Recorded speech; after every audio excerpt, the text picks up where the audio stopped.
Guys, हम आज की अपनी स्टोरी में आगे बढ़ते हैं। आहान रिया की तरफ देख ही रहा होता है, तभी उसका कॉल रिंग होता है।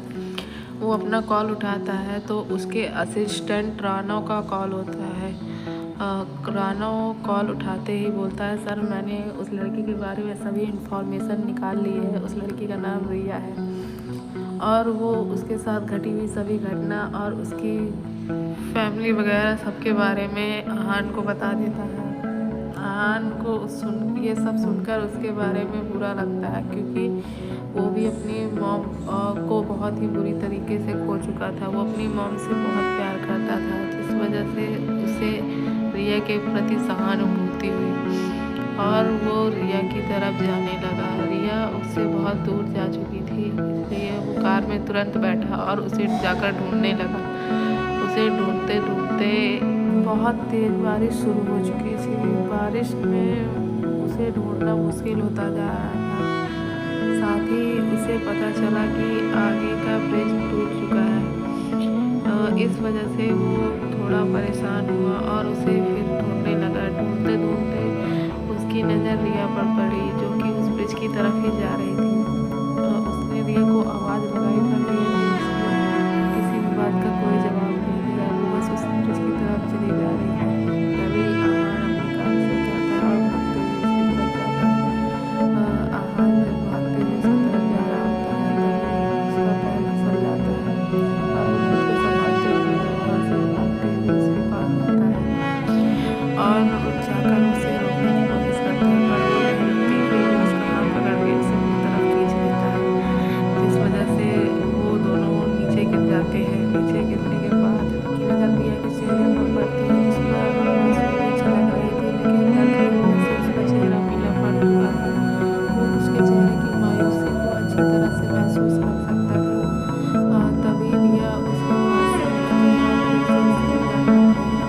आहान उसको हाथ जोड़ से देखता है और उसे होश में लाने की कोशिश करता है, पर रिया मानो कुछ पता ही ना हो। आहान ने उसे जोर से हिलाया, जिस वजह से वो बेहोश हो गई। बेहोश होने के बाद आहान रिया को अपनी गोद में उठा लेता है और अपनी कार के पास ले जाता है। कार में ले जाकर वो उसे बैठा देता है और सीट बेल्ट लगाकर वो कार स्टार्ट कर देता है।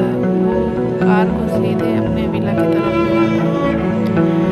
अपने विला पर ले जाने के बाद वो तुरंत अपने ही एक मेड को डॉक्टर को कॉल करने के लिए कहता है। मेड तुरंत डॉक्टर को कॉल करती है और डॉक्टर आने से मना कर देते हैं, क्योंकि मौसम बहुत ही ख़राब होने की वजह से। इस वजह से आहान रौनक को फ़ोन करता है और तुरंत डॉक्टर लाने के लिए कहता है। रौनक अपने घर से तुरंत निकलता है और एक डॉक्टर अरेंज करके लेकर आता है। डॉक्टर को आने में करीब 10 से 15 मिनट लग जाते हैं। इधर आहान अपनी एक नौकर को तुरंत बुलाता है और तुरंत रिया के कपड़े चेंज करने के लिए बोलता है और बाहर चला जाता है। वो अपने रूम में जाकर अपने कपड़े चेंज करता है और कपड़े चेंज करने के बाद थोड़ी देर बाद देखता है कि डॉक्टर आ चुका है, तो वो डॉक्टर को लेकर रिया के रूम में जाता है। रिया वहीं बेहोश पड़ी होती है। डॉक्टर उनका चेकअप करना स्टार्ट कर देती हैं। चेकअप करने के कुछ देर बाद डॉक्टर से कहती हैं कि 2 दिनों से खाना ना खाने और किसी बात का बहुत गहरा सदमा लगने की वजह से इनकी ये हालत हो चुकी है। साथ ही उसके पैर में गहरी चोट लगी हुई थी, जिस पर डॉक्टर ने पट्टी पहले से ही कर दी थी और बारिश में भीगने की वजह से उसे बहुत तेज़ बुखार भी हो रखा था। डॉक्टर ने उसे दवा देते हुए कहा कि मैंने इंजेक्शन लगा दिया है, इन्हें कल सुबह तक होश आ जाएगा, पर अभी इन्हें बहुत ज़्यादा रेस्ट की ज़रूरत है।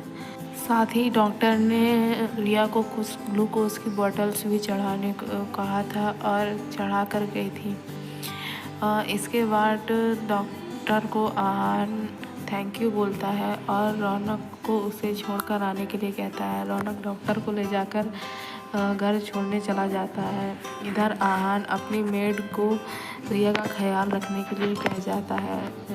मेड उसका पूरी तरह से ख्याल रख रही होती है। किसी काम से नीचे चली जाती है। जैसे ही वो नीचे किसी काम से जाती है, इधर रिया को अपने माता पिता का वही एक्सीडेंट वाला सीन और फिर उनकी डेड बॉडी दिखती है, जिस वजह से वो ज़ोर से चीखते हुए उठ जाती है।